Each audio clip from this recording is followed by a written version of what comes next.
we're Just Got Played, and we are gaming through mechanisms. So what does that mean?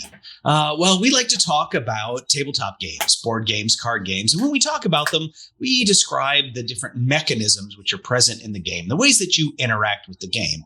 So we're going through talking about a lot of popular mechanisms we like. Specifically today, we're talking about the mechanism open drafting. So what is open drafting? The idea is there is some pool of resources. Usually it's cards, but it could be other things. It could be dice, tiles, or something else. But there is this pool of resources, and it's available to everybody. And on your turn, you are going to take some of those things. Probably something somebody else wanted, just to be mean. No. And you may have to pay something for those things, right? They may have different values associated with them, but that doesn't matter. That's open drafting. Now, so there are a lot of open drafting games that also fall into other categories. So specifically for this video, we aren't going to talk about, for our choices or the people's choices, we aren't going to talk about deck builders, dice builders, bag builders, pool builders, because we're going to have a couple of separate videos on that subject. So we'll just talk about those games when we get to them. So, all right, that's what we're doing in this video, but I'm going to turn it over to Erock to be the MC. So take it away. Welcome back to another version of the Gaming Through Mechanisms. As he says, we are Just Got Played. We want to welcome you, obviously, to our little discussion about open drafting games. So I think we're just going to dive right into it, and we'll probably argue like we normally do. So, Stephen, what is your number one choice? So my number one choice is, I think this is by Alan R. Moon, a name we'll probably hear again, and that is Airlines Europe. So Airlines Europe it's interesting because you don't actually own any of the airlines that are in the game, but you are creating the routes that the planes should fly in the game. So, the airlines that the city connects or whatever. So how is this an open drafting game? Well, one of the things that you can do on your turn is after you create one or two routes, you get to take shares from an open draft, right? So there's a selection of shares available. You could take one blind off the deck, I think, if I remember properly, but taking the ones that are face up, right, is usually what you're doing. There's specific shares out there that you want. Those shares decide whoever has the most or second most or third most are going to get points based on the airlines. So when you put out the airlines and you give them different routes, that gives points to the airline, but you don't actually get the points unless you have the most shares in the airline or more shares than other people. So it's a very interesting game because it's very tight. It's tight in two ways. You don't have enough actions to do what you want to do, and you usually don't have enough money to do what you want to do. So on your turn, I mentioned already that you can put the airlines out, and you have to pay to do that depending on which routes you're connecting. So how do you get money? Well, one of the ways that you get money is you put the shares that you've gotten, you put them down and you make money according to those. You put down all the shares, as many shares as you want of a specific company, and you get I think it's 2 million per share that you put down. So you want to have a bunch of shares of that company before you put it down, so you're not wasting extra actions putting down shares of the same company over and over. You want to do it one time and get the most money for it. But you also need to get your shares down as fast as possible because there are scoring rounds that come out during the game. And if you have the shares in your hand and you haven't put them down, they don't count for the scoring.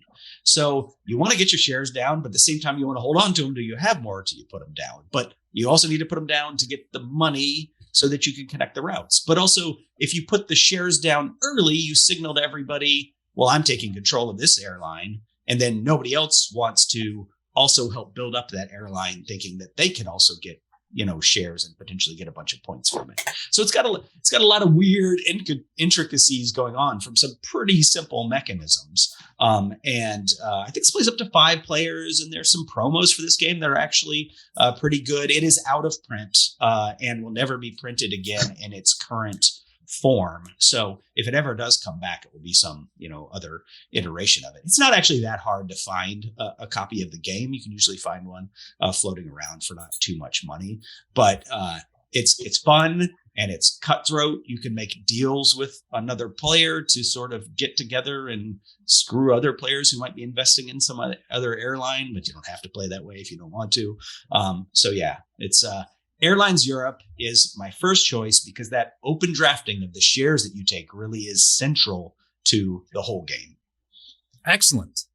Airlines Europe, Alan R. Moon. Let's go right into Tiffany. Babe, what is your first choice for open auction? So when I looked at the list of games that we own that would qualify as open auction games, there were games on that list that are at the top of my list for favorites, but they didn't really shout open drafting to me. It just seemed like it wasn't a big enough part. So I kind of picked something that I felt like I spend a lot of my time looking at the thing that is being drafted and thinking, please don't take it, please don't take it, please don't take it. So the one that I'm most engaged in. And so I'd say my first pick for that is Gutenberg. So Gutenberg is really just like 5 or 6 series of people going through open drafting experiences and then wrapping up that one and then going to the next one. You bid, you privately bid, and then reveal how your pieces so that you get to that determines who goes first. But then using that player or that turn order, you take turns taking from this open market that is available. And so, and then once you choose and everyone takes their turn in that particular thing, those things can't be accessed again. They're wiped and they go away. So it's oh, Captain, my Captain. So it's a really great game, I thought, as far as like, because every round, I feel like once I get further in the game, I start to highly prioritize one ability over the other. But in the beginning of the round, you're kind of casting up your wide net. So you're putting a lot of your bids very low, but you want to do a lot of actions. And so when you're doing that, you're like, oh, I have a objective combo that I see that would be perfect for me based on the letters that I already have. But if I get this one more letter, then I can do this particular combo, and that'll be perfect for me, moving forward. And so it's just you really want a lot of things, and you can't get them all. So you just have to hope for the best and see how it all shakes out. But Gutenberg. Excellent. Yeah, that is a good example of this because, like you said, it's basically just a series of open drafting rounds where you get like the objectives and then the inks and then like special abilities like right down the line. So good choice. I didn't have a whole lot to say about Steve's because I've never played Airlines Europe, but I'll talk about things I barely know about with no problem. So moving on. Yes, the prodigal son has returned. Hey, welcome back. Excellent. He beamed in. Indeed. So I'll do my picks. So my number one pick for open drafting is Through the Ages. I love this game a lot. This is a long game. There's kind of a lot going on in it, and you build off of everything that you do. Traditionally, it's known as a 6-hour game. I don't know if I've ever finished one in 6 hours. Like it's a long game. There's a lot going on here, but it features what is affectionately known as the River of Cards, which is just a whole line of cards laid out in front of you. Well, on the main board. And then when it's your turn, you can buy any one of those cards. And some of them cost more, like the farther down the line you go, the more they cost. And at the end of your turn, one or two or several or whatever fall off, they fill in, get some new cards. It's a new person's turn. So I really like this mechanism a whole lot. It's also another game that I like a lot called City of Iron. I almost chose that for this slot, but I don't think you can really get it anymore. So I went with Through the Ages because it's fantastic. I highly recommend playing on like a phone or on Steam or something, because then you can actually play a game in like 45 minutes or an hour. But it's really like you start with basically nothing, a tribe in prehistory, And you just keep building things to go through civilization. You're building your civilization. There's 4 distinct ages in the game, and all the buildings then progress as well. Like you go from basically like bronze to iron to steel or whatever. I don't remember exactly, but each one of these progressions up through the lines of all different kinds of technologies and all kinds of different military and all kinds of different wonders. And there's just everything that you could possibly think about that happened in human history is in here somewhere. It's on a card, and you can buy that card or you let it go. And there's a lot of tension in that, especially when the new ages hit, because then you like, because the rivers are basically, the ages are basically the same. You know what I'm saying? Like if it's bronze, it's going to be bronze. But once the age changes, now we're going into iron. So it might be one of the first cards pulled from that age, but it's so far down that line. And instead of taking like 1 action to get it, it might take me like 4 actions to get that card. And that's hard. That's 4 things I could be doing this turn, or I go and get this 1 card. But how important is it to me? Because it's probably not going to be there when it comes back around to me. Either it's going to fall off the board, or somebody else is just going to buy it anyway. So it's these kind of crunchy decisions that really determine the course of your civilization. And I really, really like Through the Ages. It's one of my all-time favorite games. It's just really hard to play in person because it is really long. It's an involved thing. But I like really long and involved things. So that's my choice. I like Ages. I like that the app manages a lot of that, stuff. Yeah. Not just that it's a shorter game, but just a bunch of the fiddly bits. That's absolutely true. This is an older game. I mean, I play the 2nd edition now, but the 1st edition was out a very long time, very high on the BGG rankings and everything, but it is kind of fiddly as far as it goes. You're using the same cubes for everything, and you have to constantly like maneuver them around the board a bit. But yeah, it's nice when the computer takes care of that. I agree. Oh, geez, don't bump the table. Don't bump the table, indeed. So that was my first pick for open drafting, and we will go to Lloyd. Lloyd, what is your first pick? So I think this pick is fairly obvious for me anyway.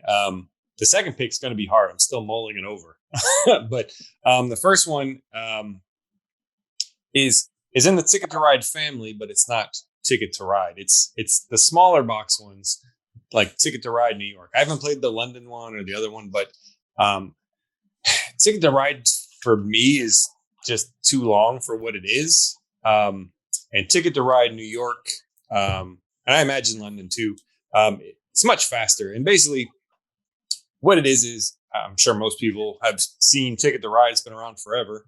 It's also from Mr. Moon, right? But Ticket to Ride is route building with trains, or in the New York case, little cabbie cars.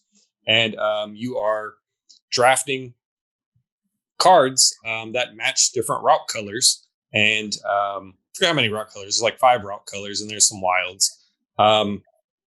And that's the basic part of the game, is drafting those cards to then be able to build your routes. The reason I like the Ticket to Ride New York is because there's a lot less cars. The map is much smaller and tighter.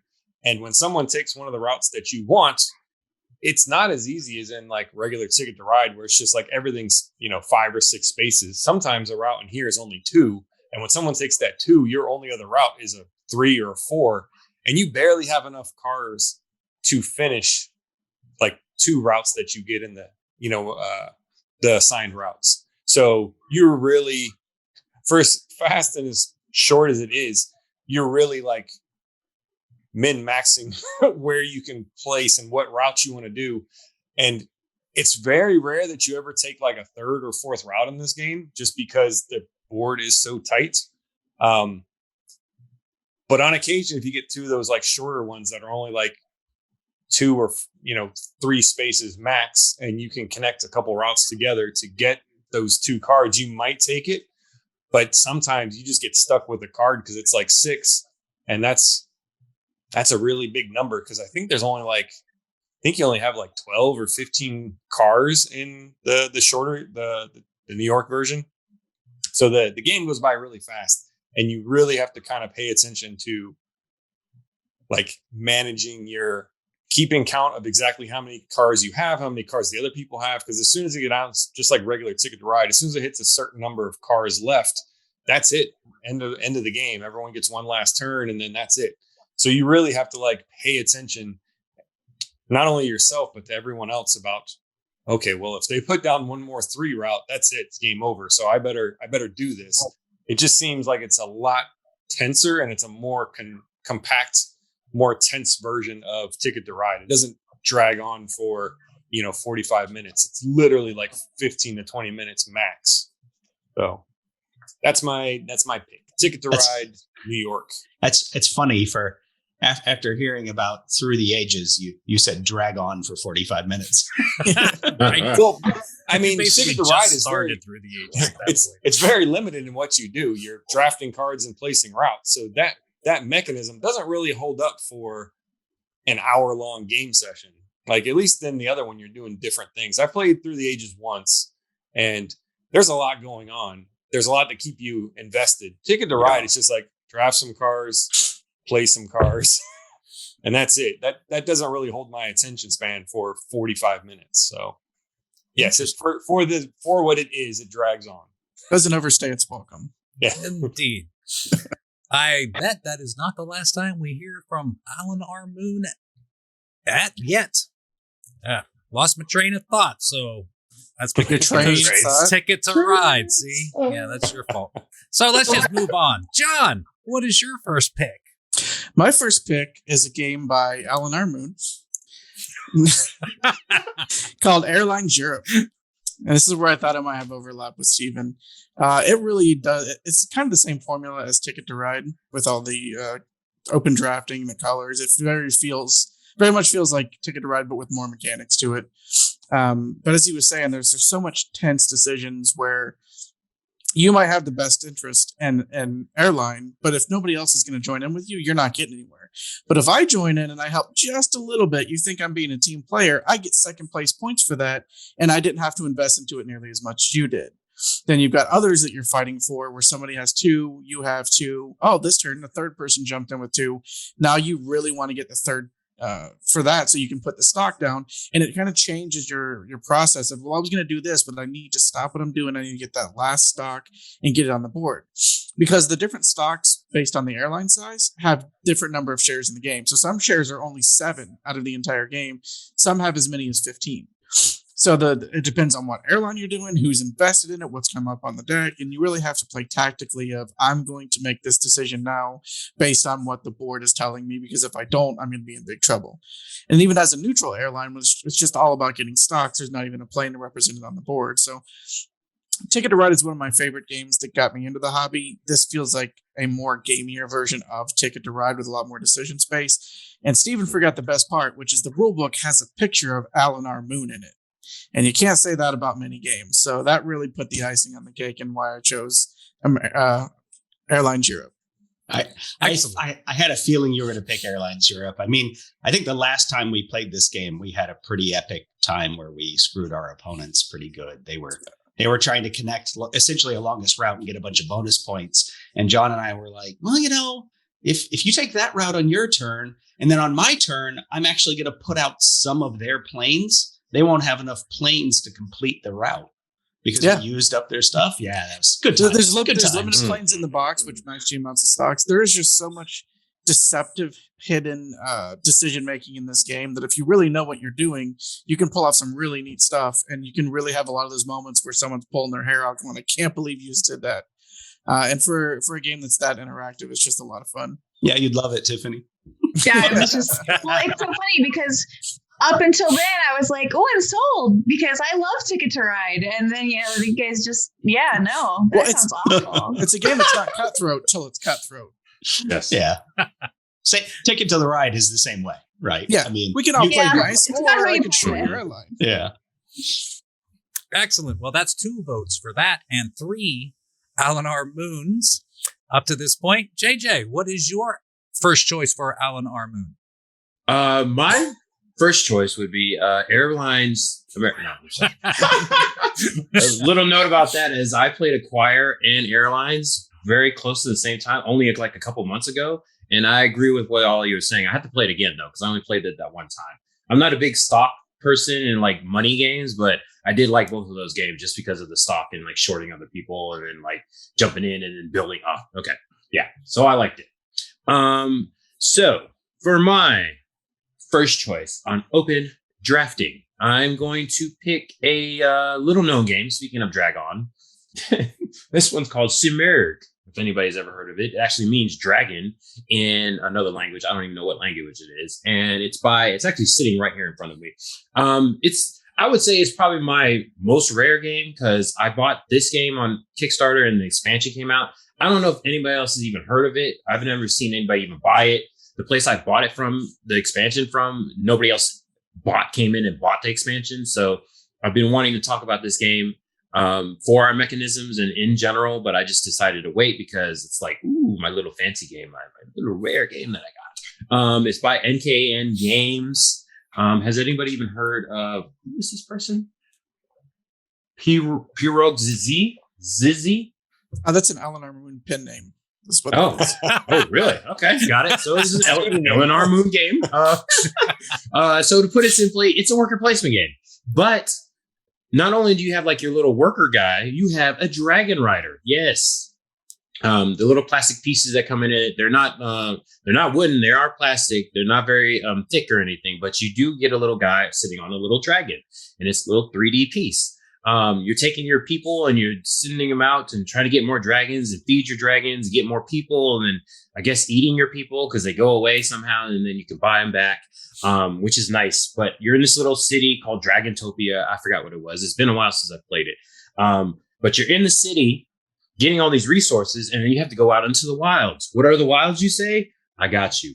The wilds are actually tiles in your hands that have extra workspaces. So on the board, there's actually a little wall for the city, and out in the wilds, this little forest area, there's actually places for players to take tiles out of their hands and put them on the board that creates new board spaces.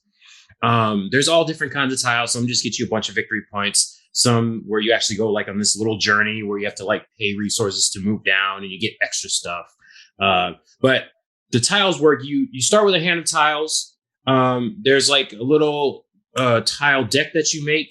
But that has like common tiles, and then you have like special tiles that you can only get from the game or at the beginning of the game. But the little tile that you have off in the little corner in the city is a little market where you can openly draft tiles. There's only 4 of them in the market. It's a really small market because you start with so many tiles in your hand. The games I've played, not many people went into the market, but it is there. And sometimes some good stuff comes in that you know is good in the little deck, the tile deck, but you didn't have in your hand. Sometimes you just got a bad hand. So I liked it because of the dragons, and also you're creating the board. It's actually tiles. They're yay big, and they are made of cardboard. So the game box is really heavy because there's like a million tiles in there. But you actually have a hand of tiles that you're putting on the board and creating a new worker placement area that you can put your dragon or little worker person. So I love the game. When I saw it on Kickstarter, I was very excited, but apparently it didn't sell very much. So hopefully the rarity went up or something. I had the expansion, haven't played that too many times because it actually has a whole nother board that's the same size and has a whole different mechanic with it for the game. My one little thing is the timer on the game. Basically, when you get rid of so many tiles off the board, like if you take a person off the tile, you have to remove that. It goes out of the game. You have so many of those in the game can end. So somebody can just run up real quick and then just start taking their workers off the boards. And then that kind of speeds the game up. But that's my only little gripe. But it's a very pretty game. And I don't know many games where you can change out worker placement areas and kind of screw other people if you wanted to. And then just replace it with something new. So every game is completely different out in the wilds. So I don't know. I like it. Dragons, tiles, everything. Wonderful game. Simurgh. Interesting. Sounds interesting. Maybe we might have to give that a try. I don't even know what it is now because it's very like the tiles are very heavy. So like it started out expensive and now I don't even know if I've seen it anywhere else. So well, we can just play yours. Yeah, we can play mine. Add it to the list. Yeah, put it on the list. Yeah, exactly. One time a year that we get together and play games. Yeah, exactly. An expensive, hard to find Kickstarter game. At least it's a first. Exactly. Yep. All right, I do believe that was once around the horn, so now we're all going to tell you our second choice for open drafting. Everybody switched their position on the screen from when we started, so it's going to be a different order this time. And we're going to start with Lloyd. Lloyd, what is your first pick?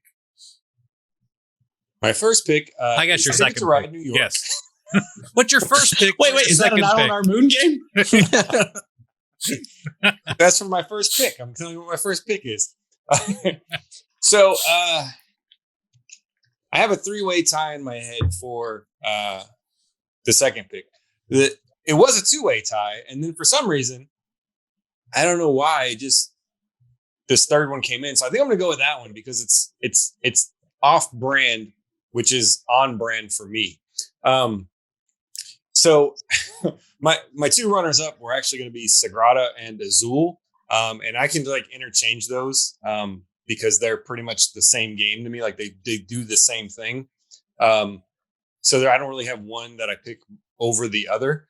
Strangely, my copy got stolen by my son and his girlfriend, and I got them Azul thinking I would get my Sagrada back. And they didn't like Azul at 2 players, so they have both of those games, and I have neither now. So I'm going to go with the game I do have, and it's going to be off the wall, but I don't need to call the judges. And that is Meeple Circus. The reason why is in Meeple Circus, you have 3 rounds of play, and each round there is combinations of different performers and actions, shows, performances. Yeah, it was like I was thinking of the word. Yeah, it's like they have performers and performances that are out on the table, and drafting those in between the rounds. On your round, you have to take one from each side. So I'm going to draft, and I'll take either a performer, and that's going to get me some stuff, or I'm going to take a performance or whatever the other one is, and that's also going to get me some stuff. And then as you get into later rounds, those things actually give you bonuses if you complete them. But essentially, Meeple Circus is a dexterity game. You are building little meeple towers out of little animals and little balls and little boxes and sticks. And that's the main game. But like I said, half of the game is the drafting portion because in the center of the game, or in the center of the player area, there is a 4 or 5, I don't remember exactly how many, 3 to 5, I don't know, stacks of cards that have different scoring point bonuses on them based off, or aside from the normal just scoring based off of how the individual meeples score. And then those cards that you get, the performance cards, which also have points if you can pull that off. So you need to pay attention to what's out there in the middle of the board so you can score yourself extra points, because sometimes there might be an elephant trick out there and there's only one elephant in the entire draft lineup. So if you don't get that, you can't even try to get the bonus points for that elephant score. And those are going to change throughout the rounds based on whoever comes in last, or whoever is last gets to pick one of those and get rid of it. So if I didn't get my elephant and it's the only one out there and I came in last, well, guess what? Your elephant's going to be useless to you because I'm going to get rid of that card and hope another elephant does not come up. But that is my second kind of off the wall pick that just came to me because I didn't really think about it until I was sitting here. And then I was just like, wait a minute, Meeple Circus has a whole, that's like half the game is drafting and figuring out what to take. And I didn't know if we were going to get to dexterity games because it doesn't seem super popular amongst the group, but maybe we will. But I figured it would slot in here because that is like half the game is the drafting portion. So, and it was kind of, like I said, out there in terms of a pick. It wasn't even going through Board Game Geek. I didn't see it on there. And I went through like 400 things and I didn't see it. It just magically came to me while we were sitting here. I don't know why. So yeah, the mechanisms list on Board Game Geek is not great. It's not thorough, but I've played Meeple Circus. I'm really bad with fine motor skills, but so I'm not very good at the game. But I enjoyed playing it, so it's cool. I like your pick. We actually have this and haven't played it yet. We have the giant wooden version of this, and I just never got around to it. So we'll have to escalate that up into our queue. Okay, John, what is your first option for your second choice for the second round? Sure, I can parse that. So as I play more and more games every year, I really start to appreciate games that can marry theme and mechanics well. After playing a bunch of Euros with pacing on themes, if you can actually take a theme and make it work with mechanics in a way that you're just like, that's really cool, that brings it up like a full point in my view, because it just makes it so much neater. And my second pick is partially because of that, and it is New York Slice. And for those that don't know, New York Slice is a I split, you choose kind of game. So what happens is if you're in a circle and whoever's turn it is to split, they look at what everybody has and what everyone's trying to accomplish, and they have to build a pizza out of slices of pizza. And on the pizza, there's pepperoni and sardines are worth negative points. And there's a lot of mechanics of what's going to get you points. But ultimately it comes down to set collection. You want the pepperoni pizzas. You want the combo pizzas. So you split the pizza up into groupings. If there's 5 people playing, you have to have 5 groupings, but they don't have to be equal. I could put 3 pieces of pizza together, 2 really good ones, but one's coming with sardines, and those are worth -1 point each. So people have to make the tough decision. I really want this, but I'm also getting stuff that I don't want to go with it. So just from the split you choose part of it, there's so much going on and so much to think about, and it makes it a very interesting game. And then you go around the table, and whoever split gets the last choice. And then you move it to the left. That person splits, and you do a new round. And at the end, you just count up the points, and whoever has the most, pepperoni gets X amount of points. So it's a really neat game where you're drafting pizzas and building your own pizza. But every bit of the theme works so well together as a game that it's just mind-blowing. The score pad is a check that you would see at a diner, and you fill out the check, and that's your score points. The pizza is really nice cardboard and corrugated, and it's got really nice printing on it. So the theme of splitting it up, you're slicing the pizza, you're giving out equally. Everything about the theme of it just makes the game mechanics so much more interesting because it really looks and feels like what you're actually doing. But the drafting is really tough. You're like, I want to get this. Well, I don't want this person to have this because they already have 4 pepperoni slices and I'm fighting with them. So it's very similar to my other pick, Airlines Europe, where you're having to look at the draft and decide between what you want to do, what somebody else is doing, and how much you want to try to work together with them. You go, hey, I'll let this pass to you and take my second best option. But when it comes to splitting, because you're to my right, maybe you split a really good pie off in there. So really great theme, really fun mechanics, and really just an overall great package, fun drafting. That's a really good choice for this. It made my short list. The one thing that drives Babe crazy in this is that there are 13 slices of pizza.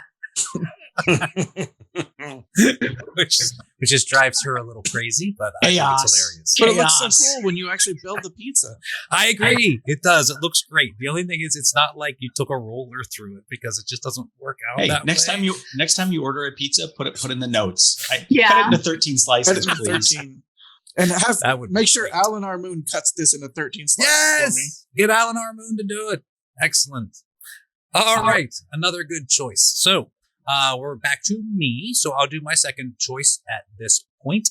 And I'm just going to get right to it. My second choice is a game called Planet. I really like this game. It's short. It's simple. In a nutshell, every round you throw out like X+1, where X is the number of people. These little triangles that go on to, I don't know, tetrahedron? Is that right? Which is basically like, it's a globe, except of course it's not rounded. It's got, like I said, the little triangle pieces. But the point is, you're building your own version of an Earth. And when you get these little tiles, they'll have different things like mountains or sea or jungle or sand, or I think that's all Arctic. And it might have multiple ones on there. You know, it might have a little bit of sand on your triangle, and then there's an ocean and a little bit of trees. It's a pentagon, but yeah. It's a pentagon? Oh, yeah, you're right. It is a pentagon. Okay, so they're pentagons, not triangles. But anyway, on there, that has all these different land types. And then when you put it onto your tetrahedron, we'll say. Is it 12 pieces? Is it 12 rounds? I think that's a dodecahedron. Okay, so your dodecahedron, which we'll call the big D, to Failing keep it at short. geometry. When you put your pentagons on your big D, what you're doing is, like I said, you're basically forming an Earth. And then starting on the third round and moving forward, you're going to score things. And it's basically going to be really simple things like whoever has the biggest ocean that also touches jungle, or whoever has the most distinct mountain sections that also touch sand. Something like that. You can explain this game in 5 minutes. The open drafting is basically the entire game because you just take turns being the first player. And when you're the first player, you flip over tiles, you get the first choice of them, and it goes around the table and everybody picks one. Like, that's the entire game. Then you take that and you put it on your own big D and make your own little Earth and try to score these bonuses. I think it's fantastic. It's super simple. It doesn't take up a whole lot of time. And it's really engaging. The globe thing is probably gimmicky, but it works. It's one of those things that just works. No, see, I thought it was going to be a gimmick as well, right? Like I saw it and I was like, well, that's great table presence, but it's just a gimmick. And it does make it a little fiddly when you're trying to figure out how many sections you have because your pentagon is split up or whatever. But this game would not work in 2 dimensions, right? It has to be because of the geometry of the situation for it to work and everything touching everything. You really need to be in 3D for it to be an interesting game. So it's 3D. It's 3D and it's in the third dimension. It's a big putting game it in on 3D. Yes. I didn't even know what it was when I saw 3D the little on the big D. That's what I'm talking about. Yes. What's It's really 3 Ds coming together and touching. Wait. What's really neat about it though is that when you're done scoring it, you're literally like rotating a planet around and trying to see what for real. Yes. Once you complete it, it really does look like a planet with all these different, topographies and everything going on. It's really cool. So does everybody here like this game? Yeah, I do. Yes. It's like as soon as I saw them. We played it with our group and everyone loathed it. Like it doesn't overstay its welcome. Gone on the trade shelf immediately. Yeah, I could have figured that for your group because there's no worker placement in there or whatever. Well, Steven and I played this on the cruise, and I didn't love it, but I didn't hate it either. It's a nice, simple game. It's not bad at all. I think it's one of those kind of games though that you could like buy and put into a science classroom, and when there's downtime, you have the kids playing it, and like it's education 100%. Without beating them over the head with education. So I think it's great for the right audience, but I wouldn't own it because I don't think I'd break it out very often. Yeah. So I see where you're coming from, but if someone's like, "Hey, do you want to play this?" Sure, I got 10 minutes, no big deal. Yeah, I bought it because I have kids. So just show them the box, and then I didn't even know what it was. I was like, I don't want to play that because it had the little big D in there. You got to get the biggest and best big D, and then you win. So that's great. Does anybody else how it works? Does anybody else if somebody drops it on the floor, do they fall on the floor too? Anybody else? The world. Okay. Yes, absolutely. And on that note, JJ, what is your second choice for open draft? My first option of the third degree is So I had the same problem as Lloyd. Actually, I had like 5 games that were first, second, third, fifth, sixth, seventh options. I just couldn't really pick one. But I think I'm just going to pick the one I've been playing the most as a new subscriber to Board Game Arena. It's just one of those ones because you're on a computer, it just goes a lot faster. It's amazing. You don't have to do counting. Mathing is hard. So you just click the thing and it does all the stuff for you. So I'm going to go with Dice Forge. That's going to be mine because I like it. So the live game, you are taking a little plastic dice and you can change the faces. The only problem is I've lost pieces and I've broken nails. So I'm a little scared of it in person. But when they had it on Board Game Arena, I was like, this is perfect. I don't have to count anything. I don't have to move my thing. I don't have to break any nails. So that's great. But basically, you're taking a little plastic die. You're rolling it. You're getting money in the fire. And I don't know what the other one is called. We'll just call it the dark power or whatever. And you're buying stuff. So you're either buying new dice faces to improve your die or you're buying cards. They do different things, but basically it's for victory points. So you're either improving your dice or you're getting victory points. There's 2 markets there. That's basically how the game So goes. it's the I like opposite it because it's simple. Because you're building a bunch of small Ds. Yes, small D's, D6s. But yeah, Board Game Arena, it rolls for you, adds the stuff going, so you don't have to figure out the math part, and then you can just kind of wake up when it's your turn, and then see that somebody took the card that you wanted. So it's like, and take that part of it, because you can see somebody's trying to build up to get the big points, because you have the two fire and the dark power, they have their own cards, and then there's one that's both 6 of each, and then that's the big point getter. So it's just getting points. Real simple. Everybody, I don't know if anybody I've played with didn't like it after they played it. I couldn't imagine why, unless they broke a nail. They paid $200 to get their nails fixed, and they broke it. But yeah, the only concern is I'd rather play it on board. This is one of the ones I'd rather play on Board Game Arena rather than in person, just because I don't own the game, and I feel like I'm going to break somebody's dice every time I pop something out. So other than that, either way, it's great. It looks pretty in person. It looks pretty online. Roll the dice, get the stuff. As far as any other role games like, Space Base or like Machikora, the fact that you can change the dice is pretty cool. That's really the only difference than anything else. Otherwise, you're just building up your little tableau. But other than that, real simple. Dice Forge. I actually agree a lot with you. I think that game is really cool, and the most annoying part of that game is changing the faces of the dice, which is the whole point of that game. So they really do feel brittle. It really does feel like if you try too hard, you were going to crack the thing in two. Okay. Yeah, or you're going to fling it across the room, which I've done that before, and then like the dog picks and grabs it and starts licking it up. It's like, okay. It works well, but it's definitely, it feels a little brittle. Yeah. And a shout out to Board Game Arena. Excellent. Okay, babe, what is your second choice for open drafting? All right. So the second game that I picked was another game that I spent a lot of time thinking, please don't take it. Please don't take it. But it's really a pretty small part of the game. And that was Concordia.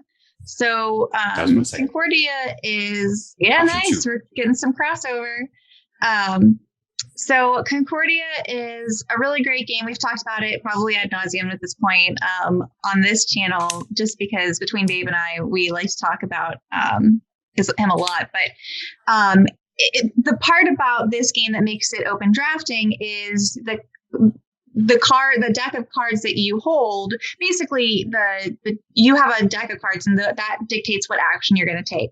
And when you're done taking actions, you're going to play your last card or one of your last cards if you didn't use them all, and it's going to let you pick up all your cards and start over again.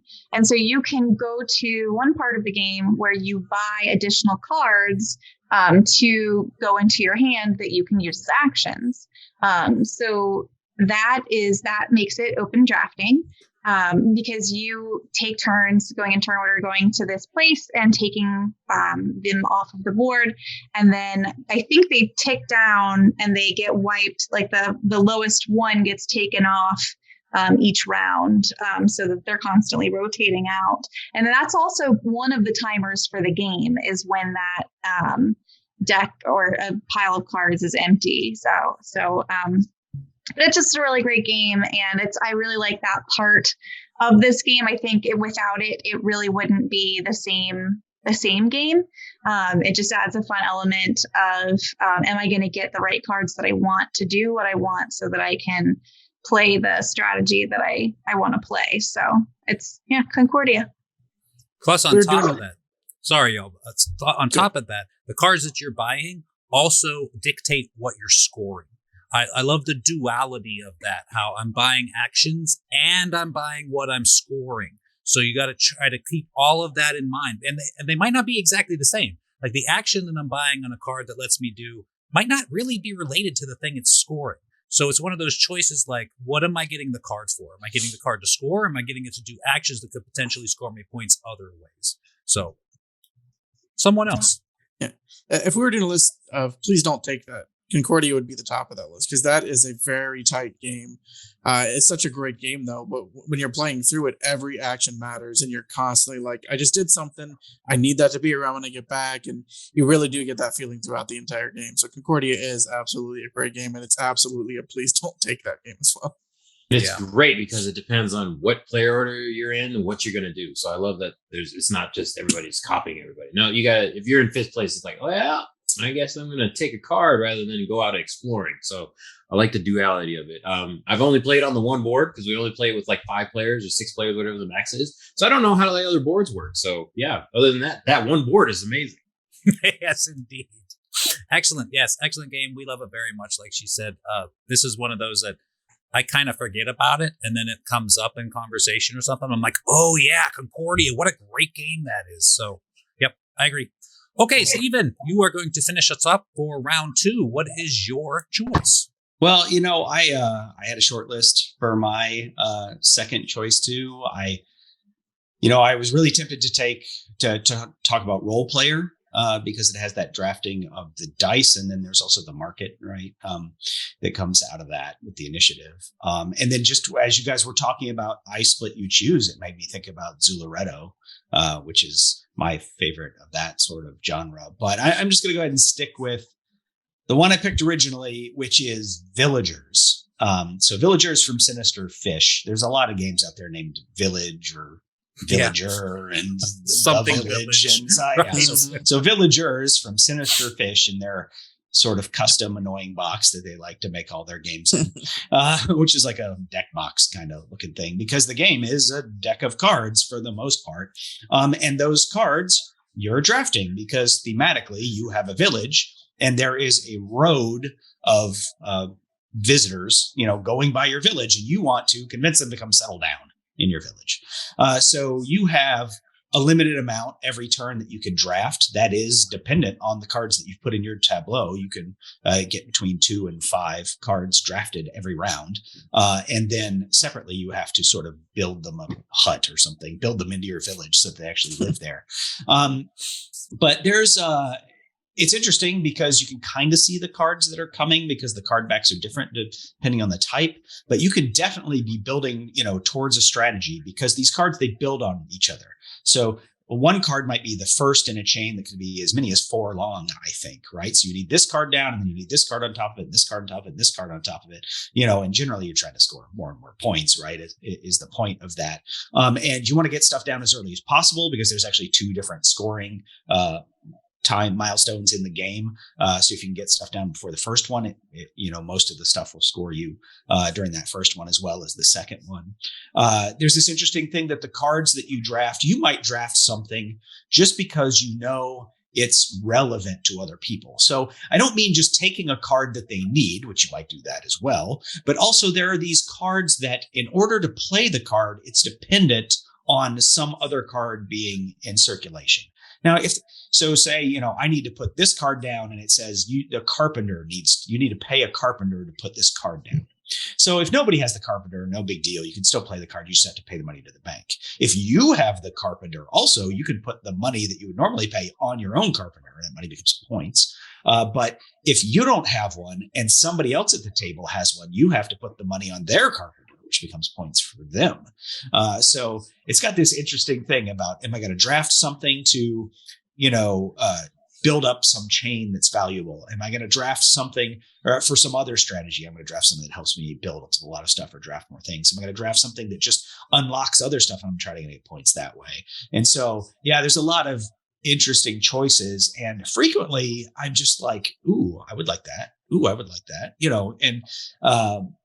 and you can take whatever you want. It's not like this is more expensive than that or whatever, right? Everything is sort of the same value. Things might have a coin on them, which raises their value a little bit, I guess. But it's a game that I haven't heard a lot about. But every time that I pull it out and play it with people are like, "Oh yeah, that's good." And usually, it's one of those games where people play it the first time, and it's not like they don't understand, and people can do pretty well in their first game. But when they're done with their first game, they're like, oh, I want to play that again, right? Because immediately they're like, oh, I want to try this, or I want to try that, or, oh, I see what I could have done differently. And any game, that people immediately, they want to play it again right away that's a good sign. So anyway, that's my second pick for open drafting, Villagers.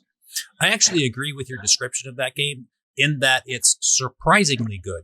You know what I'm saying? Like, all right, so just a minor brief little tangent here. I'll tell you a story. A couple of years ago, I was looking for something to get, our game group, not, for each person in it, not as a group. Hey, here's a cow, split it between you. No, I was looking for something to give everybody in our game group for Christmas. And I went to our FLGS, and they had like 6 copies of Villagers. I guess the Kickstarter just came out or whatever. And I said, I'll take all of them, right? So I kept one for us, and I gave the rest of them out to our friends. And then it was like 8 months later, one of them said to me, you know, that Villagers game is probably the best game you've ever given as a present. And I was like, oh, really? I guess we should probably play that then. and then we played it. And I like you, I was like, that's good. That was a good game. You just think it's like this little game in the shoebox, but there's a good game in that box. So I agree. I agree with your description. All right. So that's going to wrap up the 2 rounds of us talking. And I think we got 11 unique games out of the 2 rounds. You know, the copycats had to choose. We still got the People's Choice too, right? Indeed. I was just about to cut over you to find out what might be a couple of additional games to add to the list that we've got growing today. Stephen, what did the people choose? All right. So again, we did our poll in the Facebook group, supplemented with what people said on Discord. And this one wasn't close. The number 1 game was pretty far ahead, and the second game wasn't too much further behind. And then, you know, a bunch of other little stuff. So clearly 2 out in front here. And the first one is Alan R. Moon's Ticket to Ride. So Lloyd already talked a little bit about the smaller version of Ticket to Ride, but I know that Tiffany loves this game. So I'm going to pass it over to her to just give it a little bit more love. So Lloyd did cover most of what Ticket to Ride is all about. And we also talked about it sounded like there's a lot of crossover in the airline game that was referenced earlier too. But basically, it's just a game where you are trying to collect cards with color on it, and you're trying to get enough of that color in your hand to complete that route on the board. And you pick these based on some objective cards that you collect early in the game. And that's it. And depending on how many people are playing, you might have if there's, I think it's 3 or less, you play. No, I think it's 1 or 2 people, you play with 1 route. And if 3 or 4 people, you play with 2 routes. I think it's 1 to 3 and 4 1 or to 3. 5. Yeah, 4 or 5. 1 to 3 okay. plays a single routes, and 4 to 5 plays a double. Mm-hmm. So they're just, it's whether the parallel routes is whether you have 1 set of routes on the board or 2. It's all the same routes. It's twice as many because they're little parallel routes that run on the board. And so the more players you have, the more of those that open up. And so it plays very differently at say 3 players than it does. Well, 3 players than it does 5 players, or what have you. But so it's just a really great game where you are trying to collect sets of color and place your trains on a board. It's considered a pretty integral gateway game. I think it's really a great foundational game that a lot of people kind of cut their teeth on. I know it was one of my early games, and I was very excited to do a lot of Ticket to Ride tournaments because I was trying to win all of the trains in the set that you could win from doing the tournaments, but I only have 2 colors. I didn't do very well, but Ticket to Ride is a really great game. I can see why it was a people's choice. Are you missing the black metallic sparkly trains? No, I have those, and I have I think red. You have black and red, and I have blue, so we have 3. Okay. Right. So I too have been in a tournament for a Ticket to Ride. Were they using the US map on your tournament? Yes. Have you guys ever played with any quote unquote cheaters? Yeah, Stephen.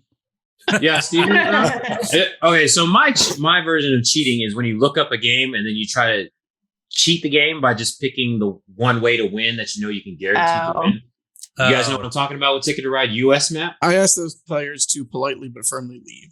Exactly. Yeah. So if nobody knows, there's like certain routes on the US map where you can just get a bunch of the routes, and then you can just get to like 300, 400 points if you know what. Oh my gosh. Yeah. So that's what I quote unquote cheating. So that's the only game I've ever heard where you can do that is Ticket to Ride with the US map specifically. Interesting. So yeah. I've never heard of that. I hope I don't hear about it. Oh, really? So yes, if you see anybody that does a certain route and you're like, what are you doing? And then they just start getting route cards like 5 turns, then those are the type you can get. There's certain routes on the US map where it covers most of the routes. So you just end up just buying a bunch of routes, and then you can just, people. Yeah, I mean, at the end of a game, I'll sit there drawing destination tickets. If I've completed all mine, I'm just like, well, maybe I'll get lucky. I'll have one I've almost completed. No. This is not luck. This is probability. Like out of the Yeah. cards you get, you're gonna get. You're a looking route for the that- specific ones, Yeah. and you know exactly what Yeah. you're building. Yeah. You can Google it, but I was just wondering. I don't the wanna go. tournament people. I'll tell you So- what, I got my butt kicked one time by a buddy of mine who he didn't care about the routes at all. He went for every sixth route.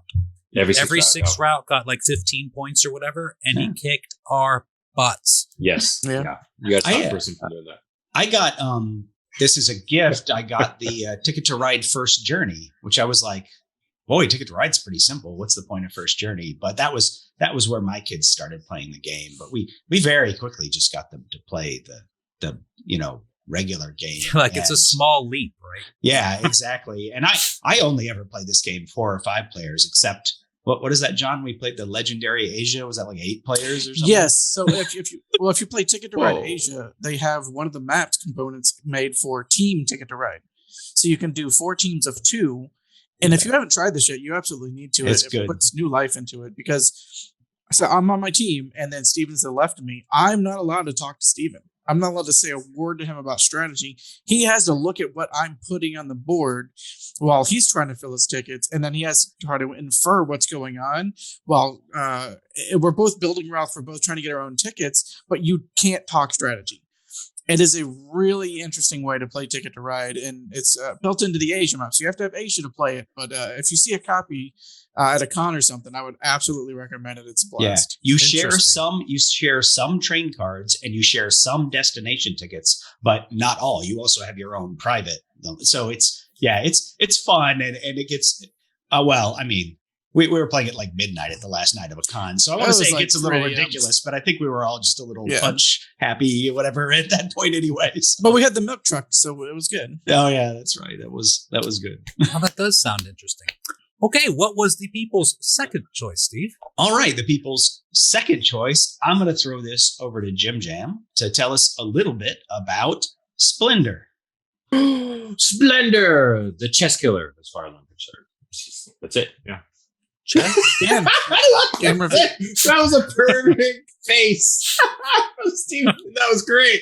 It's not even close. Chess is all known How do you- information. How do you say that? in Perfect French? information game. How do you say splendor in French? Splendor? No, nothing. What was it? Yeah. Okay. Yeah. So splendor. Basically, you're taking gems and you're buying cards. So you have. I'm not even going to try it. There's green. There's 5 different colors, and you have a wild.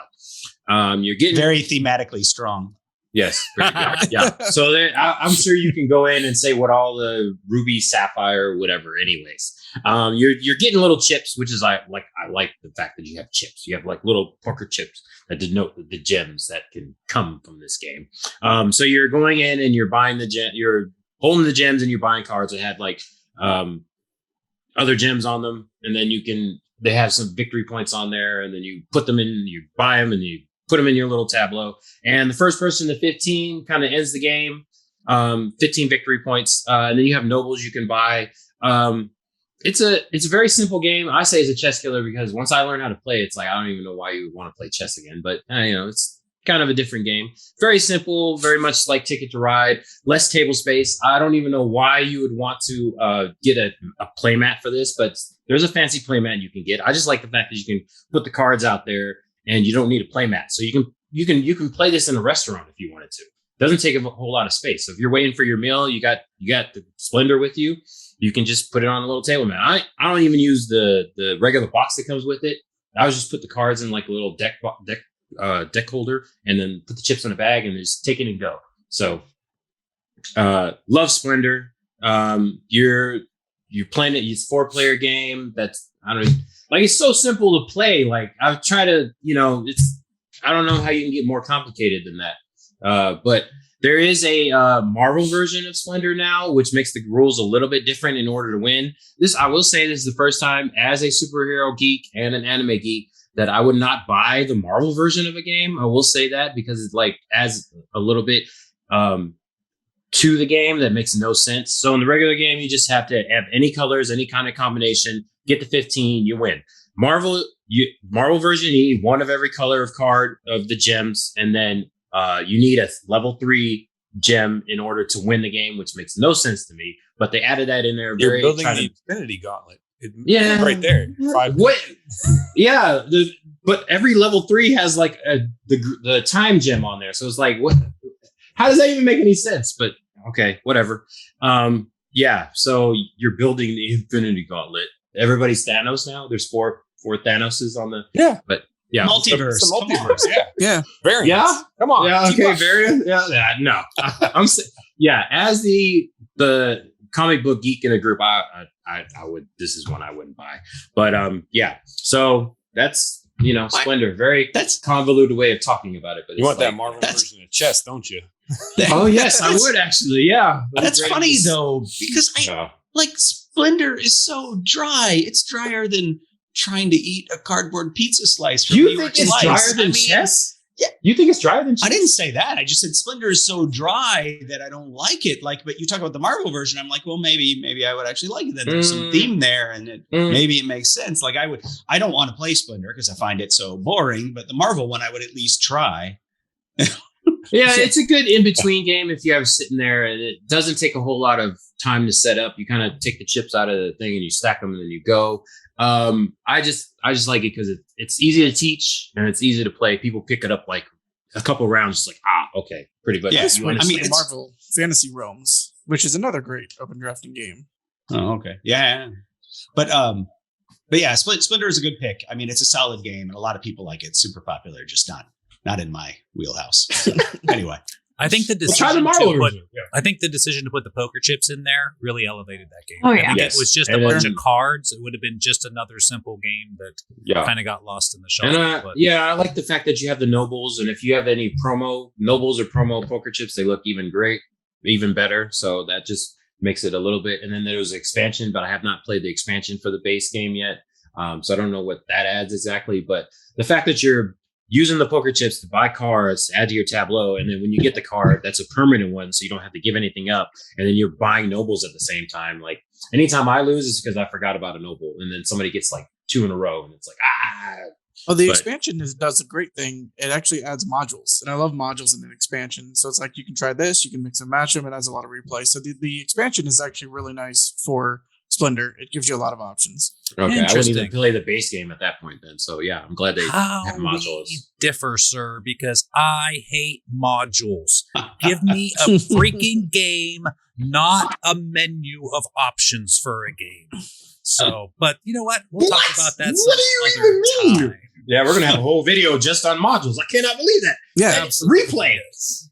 Indeed. So anyway, that was our discussion about our favorite open drafting games. As you know, we are Just Got Played. I am Eric. I'm here with my babe, Tiffany. We are with Lloyd, the magic editor. We are here with Steven, fearless commander. JJ, what else can you say? And John, the newest member of our community here for the Gaming Through Mechanisms. Hope you enjoyed everything that you saw and heard along the way. We got you, 13 unique games to check out if you're interested in our descriptions of them. And if you are interested in these kinds of things, give us a thumb, subscribe to the channel. We have a whole series. What is this, Stephen? Number 13 was this? 12. 12. Yeah. 12, yeah. And we have more to come. I think we're looking at doing deck building next, just kind of as a counterpoint and addition to the open drafting, because it really does qualify as open drafting. We just wanted to do a video for it. Indeed. So once again, thank you for joining us. If you want to come talk shop, come and join our Discord channel. We're going to have links and stuff at the bottom, so click in and come and see us again. Thank you. Have a great night.